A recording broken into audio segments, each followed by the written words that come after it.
என் அருமை நியூஸ் 7 தமிழ் தொலைக்காட்சி நேயர்களே, உங்கள் அனைவருக்கும் வணக்கம். வெளிச்சம் பகுதியிலே தீர்வுகளிலே நாம் இன்றைக்கு காண இருப்பது ஒரு வித்தியாசமான தீர்வு. இதை பல பேர் ஏற்க மறுப்பார்கள். ஆனாலும் இன்றைக்கு இருக்க சூழ்நிலையிலே அதை வலியுறுத்த வேண்டியவனாக நான் இருக்கிறேன். பள்ளி மாணவிகளுக்கெல்லாம் விடுமுறை முடிந்து கிட்டத்தட்ட பள்ளி திறக்கிற நாள் நெருங்கி கொண்டிருக்கிறது. இந்த வேளையில் ஒரு மாணவனையோ ஒரு மாணவியையோ எப்படி அம்மா இந்த விடுமுறை கழிந்தது, எப்படி அப்பா இந்த விடுமுறை கழிந்தது என்று கேட்டால், சார் போனதே தெரியல சார், அதுக்குள்ளே முடிஞ்சு போச்சு, அதுக்குள்ளே திறந்துட்டாங்க சார். இன்னும் உயர் வகுப்பு படிக்கிற மாணவிகளுக்கெல்லாம் விடுமுறையே இல்லைன்னு சொல்லிக்கிறாங்க. அது சில பள்ளிகளுடைய பாணியாக இருக்கிறது. அதை பற்றி நாம் அதிகமாக விமர்சிக்க தேவையில்லை. எப்படி போனது என்றே தெரியவில்லை என்று ஒரு 2 மாதத்தையோ அல்லது 1.5 மாதத்தையோ சொல்லி கொண்டிருக்கிறார்கள். இதற்கு என்ன காரணம் என்றால், மிகவும் குறிப்பான நோக்கமுள்ள எண்ணம் இல்லாததால், குறிக்கோள் இல்லாத ஒரு விடுமுறையாக போனதால் தான் இந்த விடுமுறை எப்படி கழிந்ததென்றே தெரியாமல் போயிற்று. ஆனால் ஒரு குறிக்கோளோடு கூடிய விடுமுறை என்று சொன்னால், அது என்ன, விடுமுறையை கூட குறிக்கோளாக நாம் கொள்ள வேண்டுமா என்றால் அது பின்னாலே வருகிறது. விடுமுறை நாட்களை நாம் வீணாக்குவது என்று பல பேர் முடிவாக, தீர்மானமாக, தெளிவாக இருக்கிறார்கள். அப்படி அவசியமில்லை. விடுமுறை நாட்களை கூட நாம் மிக அருமையாக, பயனுள்ள நாட்களாக நாம் பயன்படுத்தி கொள்ள வேண்டும், பயன்படுத்தி கொள்ள முடியும். ஒரு அலுவலகத்தில் இருக்கிறவரை கூட கேட்டால், எப்படி போயிற்று உங்களுடைய சனி ஞாயிறு, அல்லது எப்படி போயிற்று உங்களுடைய ஞாயிறு என்று கேட்டால், போனதே தெரியல, அதுக்குள்ளே திங்கட்கிழமை வந்துருச்சுன்னு சொல்லுவாங்க. ஏன்னு சொன்னால், அந்த ஞாயிற்றுக்கிழமையை எப்படி பயன்படுத்த வேண்டும் என்பதிலே அவர்கள் தெளிவாக இல்லை. ஞாயிற்றுக்கிழமையை கூட ஒரு உருப்படியான நாளாக, ஒரு பயனுள்ள நாளாக நாம் மாற்றிக்கொள்ள முடியும். ஏன் என்று சொன்னால், எவ்வளவோ கடமைகள் நமக்காக காத்திருக்கின்றன. எவ்வளவோ காரியங்களை முடிக்காமல் நாம் அப்படியே வைத்திருக்கிறோம். எதையுமே முடிக்காமல், ஆனால் விடுமுறையை மட்டும் நான் பயனுள்ள வகையிலே, அதாவது விடுமுறைக்காகவே என்கிற கொள்கையிலே செலவழிப்பது என்பது எந்த வகையில் சரி? வீக்கெண்ட் கான்செப்ட் என்பது வெள்ளைக்காரன் கொண்டு வந்தது. அதற்கு முன்பாயெல்லாம் நமக்கு அதை பற்றி அதிகம் தெரியாது. நாம் எல்லா நாளும் உழைத்து கொண்டிருந்தவர்கள் தான் நம்முடைய தமிழ் சமுதாயத்தினர், இந்திய சமுதாயத்தினர்.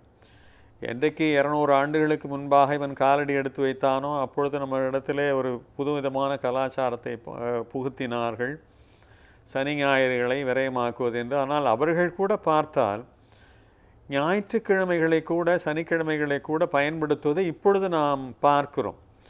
அவர்கள் வெள்ளையர்கள் சனி ஞாயிறுகளை கூட இப்பொழுதெல்லாம் மிக அழகாக பயன்படுத்த ஆரம்பித்து விட்டார்கள். அவர்கள் கற்றுக் கொடுத்த ஒன்றை நாம் கற்றுக்கொண்டோம். அதாவது சனி ஞாயிறுகளை, விடுமுறைகளை எப்படியோ ஜாலியாக தூங்கியும் பொழுதுபோக்கியும் தொலைக்காட்சி பார்த்தும் செலவழிப்பது, அரட்டை அடித்து பார்ப்பது என்று நாம் பழகிவிட்டோம். ஆனால் அவர்கள் இப்பொழுது மாறிவிட்டார்கள். என்னவென்றால், அந்த சனி ஞாயிறுகளை கூட எப்படி பயன்படுத்துவது என்று. பெரும்பாலான வெள்ளையர்கள், வெளிநாட்டவர்கள், மேலை நாட்டவர்கள், இன்னும் சொல்லப்போனால் கிளை நாடுகளில் இருக்கிறவர்கள் கூட அந்த விடுமுறை நாட்களை மிக பயனுள்ள பொழுதாக மாற்றிக்கொள்கிறார்கள். சில நேரங்களிலே நிர்பந்தமாக அவற்றை பயன்படுத்த வேண்டிய அவசியத்திற்கு ஆளாகிவிட்டார்கள். 5 நாட்கள் அவர்கள் அலுவலகத்தில் உழைக்கிறார்கள், 2 நாட்கள் அவர்கள் வீட்டிலே உழைக்க வேண்டிய சூழ்நிலை ஏற்படுகிறது. என்ன சொன்னால், மேலை நாடுகளிலே வேலைக்காரர்கள் அதிகம் கிடைக்க மாட்டார்கள். அப்படி கிடைத்தால் அவர்கள் மிகப்பெரிய கட்டணங்களை, 1 மணி நேரத்துக்கு 1000 ரூபாய் 2000 ரூபாய் வாங்குகிற ஊழியர்கள் தான் இங்கே கிடைப்பார். எனவே நான் பார்த்திருக்கிறேன், ஒரு வெள்ளையர் சனி ஞாயிறுகளிலே தன் வீட்டினுடைய தோட்டத்தில் இருக்கிற புல்லை வெட்டி கொண்டிருப்பார். இது உன்னுடைய வேலையா என்றால், அதை பொழுதுபோக்காகவும் சரி, அதை ரசிப்பதாகவும் சரி, அதே நேரத்தில் தன்னுடைய பணியாகவும் அதை எடுத்து கொண்டிருக்கிறார். காலஞ்சென்ற எழுத்தாளர் சுஜாதா அவர்களோடு நான் பேசி கொண்டிருந்த பொழுது, எப்படி கணினியையும் எழுத்தையும், எப்படி எண்ணையும் எழுத்தையும் எப்படி ஒன்று போல் உங்களால் பராமரிக்க முடிகிறது, எப்படி உங்களுக்கு இது சாத்தியமாகிறது என்று சொன்னால், எது ஒன்றையும் நான் சுமையாக கருதுவதில்லை. அதில் நான் ரொம்ப ஈடுபட்டு விடுகிறேன். அதில் எந்த நேரத்திலே நான் எந்த வேலையை செய்கிறேனோ அதை ரசித்து செய்கிறேன். எனவே அதுக்கு சுமையான ஒரு சுமையாக எனக்கு அது தெரியவில்லை என்று சொன்னார். அந்த செய்தி எனக்கு ரொம்ப பிடித்திருந்தது. எது ஒன்றை நாம் ரசித்து செய்கிறோமோ அது சுமையாக தெரிவதில்லை, அது சுவையாக மாறிவிடுகிறது. இந்த கோணத்திலே தான் வெள்ளையர்கள் ஞாயிற்றுக்கிழமைகளே புல் வெட்டுகிறார்கள் என்று சொன்னால், வீட்டை சுத்தம் செய்கிறார்கள் என்று சொன்னால், துணியை துவைக்கிறார்கள் என்று சொன்னால், அது பயனுள்ளதாக செய்கிறார்கள் என்று சொன்னால், அதை கூட அவர்கள் நேசிக்கிறார்கள். எனவே அதை அவர்கள் சுமையாக கருதுவதில்லை. நாம் வேலை செய்கிற போது வேலையை சுமையாக கருதுகிறோம், இப்படிப்பட்ட வேலையல்லாத வேட்களை செய்கிற போது அதையும் சுமையாக கருதுகிறோம். எனவே நமக்கு எல்லா நாளும் வேலை கடுமையாக தோன்றுகிறது. எனவே பார்வைகளை மாற்றிக்கொண்டாலே நமக்கு அந்த நாளினுடைய மதிப்பு கூடிவிடும் என்பதாகத்தான் நான் இன்றைக்கு உங்களுக்கு எடுத்து கூற விரும்புகிறேன். பொழுதுபோக்கு நாட்களிலே வேலை குறுக்கிட்டால் நமக்கு எவ்வளவு கோபம் வருகிறது. ஒரு விடுமுறை நாளிலே ஒரு ஊழியர் அலுவலகத்திற்கு அழைக்கப்பட்டால் அவருடைய பார்வை எப்படிப்பட்டதாக இருக்கும், எவ்வளவு அதை விரும்ப மாட்டார். அதே போல் ஒரு வேலை நாட்களை நாம் எப்படி பயன்படுத்துகிறோம், அதில் வேலை அல்லாத கடமை அல்லாத விஷயங்கள் குறுக்கிடுகிற பொழுது அதிலே நமக்கு மனம் லயிக்கிறது. நான் சொல்வது பணிச்சுமைக்கு நடுவிலே ஒரு பொழுதுபோக்கு கிடைத்தால், ஒரு ஈஸி டைம் கிடைத்தால் அதை எவ்வளோ விரும்புகிறோம். நாம் அன்பு கூர்ந்து நம்முடைய வாழ்க்கை பார்வைகளிலே புதிய கோணத்திலே நாம் பார்க்க கற்றுக்கொள்ள வேண்டும். விடுமுறை நாட்களை கூட எப்படி பயனுள்ள பொழுதாக மாற்றுவது. வேறு வகையிலே சொன்னால், விடுமுறை நாளை கூட ஒரு பணி நாளை போல கருதுவது. விடுமுறை நாளிலே அதை எப்படி செலவழிக்க வேண்டும் என்பதை கூட நாம் திட்டமிட வேண்டியவர்களாக இருக்கிறோம். ஒரு லேசர் கதிர் இருக்கிறதே, லேசர் சிகிச்சை இன்றைக்கு மருத்துவத்துறையிலே மிக பிரபலமாக ஆகி வருகிறது. அது எந்த புள்ளியிலே குவிக்கப்படுகிறதோ அந்த திசுவையோ அந்த திசு கூட்டத்தை மட்டும்தான் அது பாதிக்கும், தாக்கும், அதுக்கு சிகிச்சை அளிக்கும். அதை தாண்டி 2 திசுக்களை கூட அது தள்ளி என்று தாக்காது. ஒரு கண்ணிலேயெல்லாம் எவ்வளவு நுணுக்கமான நரம்புகள், அதில் எல்லாம் சிகிச்சை அளிக்கிற பொழுது எவ்வளவு நுணுக்கமாக மிக துல்லியமான புள்ளியிலே அவர்கள் அமைக்கிறார்கள். எப்படி ஒரு பூத கண்ணாடியிலே சூரியனுடைய வெளிச்சத்தை ஒரு தாளிலே பதிக்கிற பொழுது அந்த தாள் பற்றி எரிகிறதோ, அதே போல மைய குவிப்பாக புள்ளி குவிப்பாக நாம் விடுமுறை தினங்களை நாம் பயன்படுத்த வேண்டும். எத்துணை பணி நாட்களை நாம் விடுமுறை நாட்களாக ஆக்கி கொண்டிருக்கிறோம். இந்தியாவிலே தரப்படுகிற விடுமுறைகளைப் போல உலகத்திலே நான் எங்கும் கண்டதில்லை. அவ்வளவு விடுமுறைகள், இதற்கடுத்த அந்த விடுமுறை இந்த விடுமுறை, எதிர்பார்க்காத அளவிற்கு விடுமுறைகளை எல்லாம் கழித்தால் கிட்டத்தட்ட ஒரு 160 நாட்கள் மட்டுமே பணிபுரிய வேண்டிய சூழ்நிலையெல்லாம் பல அலுவலகங்களிலே இருக்கின்றன. இந்த நிலைமைகள்லாம் மாறினால்தான் நாம் இனிமேல் அந்த விடுமுறையை கூட பயனுள்ள நாளாக கழிக்க முடியும், நம்முடைய காத்திருக்கிற கடமைகளை எல்லாம் முடிக்க முடியும். எப்படி புள்ளியிலே குவிக்கிற அந்த நெருப்பானது பற்றி எரிகிறதோ அதே போல நாம் நம்முடைய கவனத்தை எல்லாம் குறிப்பாக்க வேண்டும். கவனத்தை பரவலாக வைத்து கொண்டால், தெளிவற்று இருந்தால், கூர்மையற்று இருந்தால் அந்த விடுமுறைகள் வீணாக எப்படி கழிந்ததென்றே தெரியவில்லை என்று ஒரு மாணவன் சொன்னதைப் போல, ஒரு மாணவி சொல்வதைப் போல அது விரயமாகிவிடும். ஸ்டடி ஹாலிடேஸ் என்று பிள்ளைகளுக்கு விடுகிறார்கள். ஸ்டடி என்பதும் ஹாலிடேஸ் என்பதும் நேர் முரண்பாடான சொற்கள். ஸ்டடி என்றால் படிப்பது, அது பள்ளிக்கூடத்தில் போய் படிப்பது. ஹாலிடே என்றால் விடுமுறை.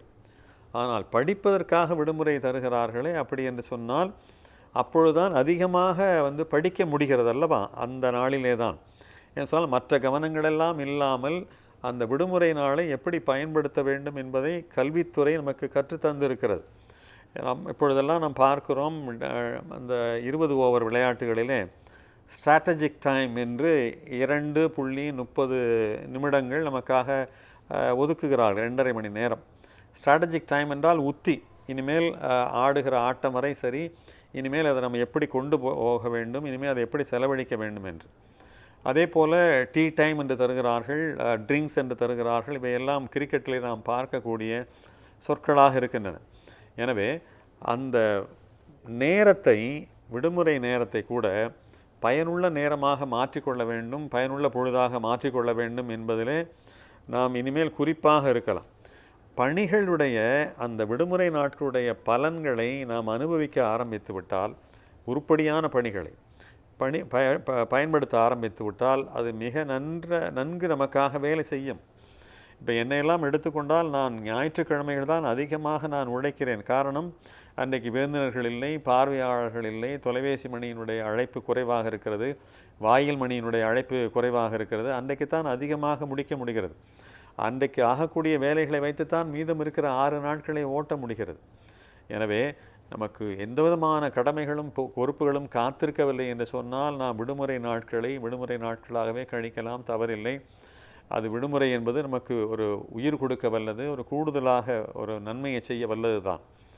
ஆனால் கடமைகள் காத்திருக்கிற பொழுதோ, வேலைகள் ஏராளமாக இருக்கிற பொழுதோ, பொறுப்புகளை நாம் இன்னும் சரியாக முடிக்காமல் இருக்கிற பொழுதோ, நிச்சயமாக விடுமுறை நாட்களை கூட நாம் வேலை நாட்களாக மாற்றிக்கொள்ள வேண்டிய அவசியம் இருக்கிறது. வேலை நாட்களை, ஏகப்பட்ட வேலை நாட்களை நாம் விடுமுறை நாட்களாக ஆக்கிவிட்டோம். எனவே விடுமுறை நாட்களை வேலை நாட்களாக ஆக்கி கொள்ள வேண்டிய தருணம் இது. எனவே இனிமேல் ஞாயிறு எப்படி போயிற்று என்று தெரியவில்லை, சனி எப்படி போயிற்று என்று தெரியவில்லை, 2 மாத விடுமுறை எப்படி போயிற்று என்று தெரியவில்லை என்றெல்லாம் சொல்லி கொண்டிருக்காமல், இந்த விடுமுறை நாளில் கூட ஒரு சில மணி நேரங்களை நான் நல்லபடியாக பயன்படுத்தினேன், மீதம் இருக்கிற நேரத்தை தான் நான் விடுமுறையாக நான் கழித்தேன் என்று சொல்லுகிற நிலைமை உருவானால்தான் நாம் நம்முடைய காரியங்களை திட்டமிட்டு அழகாக செவ்வனே முடிக்க முடியும். அப்படி முடிக்க வேண்டிய அவசியம் இன்றைய சூழ்நிலை நம்மை வற்புறுத்தி கொண்டிருக்கிறது. அதன் பின்னாலே ஓட வேண்டியவர்களாக நாம் இருக்கிறோம். எனவே அதனுடைய அவசியத்தை பயன்படுத்தி நாம் விடுமுறை நாட்களை கூட பயனுள்ள நாளாக மாற்றிக்கொள்வோம். அதுதான் இன்றைய செய்தியினுடைய நோக்கம். மீண்டும் சந்திப்போம் நண்பர்களே.